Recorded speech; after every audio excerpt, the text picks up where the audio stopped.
Assalamu alaikum. Topic appropriate preposition. Welcome to freedom of education. Number 1, abide by মানে মেনে চলা। Example, we should abide by our parents. আমাদের উচিত আমাদের পিতামাতাকে মেনে চলা। Number 2, abide with সঙ্গে থাকা। Example, he abides with me. সে আমার সঙ্গে থাকে। Number 3, abide in বাস করা। Example, I abide in Dhaka. আমি ঢাকায় বাস করি।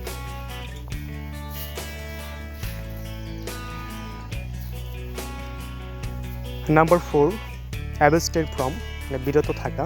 Example, we should abstain from smoking. আমাদের ধূমপান থেকে বিরত থাকা উচিত। Number 5, good at মানে দক্ষ। Example, I am good at English. আমি ইংরেজিতে দক্ষ। Number 6, abound with মানে পূর্ণ থাকা। Example, the Padma abound with ilish.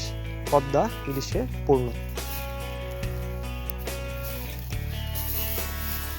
Number 7, admit to ভর্তি হওয়া।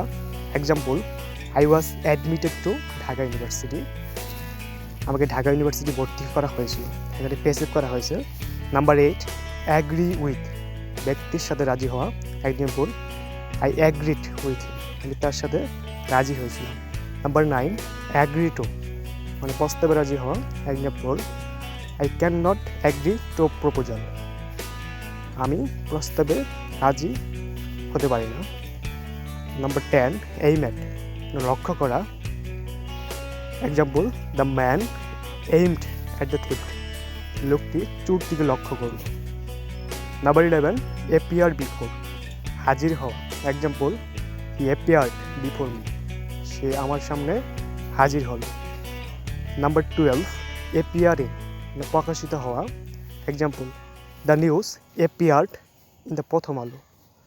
সংবাদটি প্রথম আলোতে প্রকাশিত। Thanks for watching.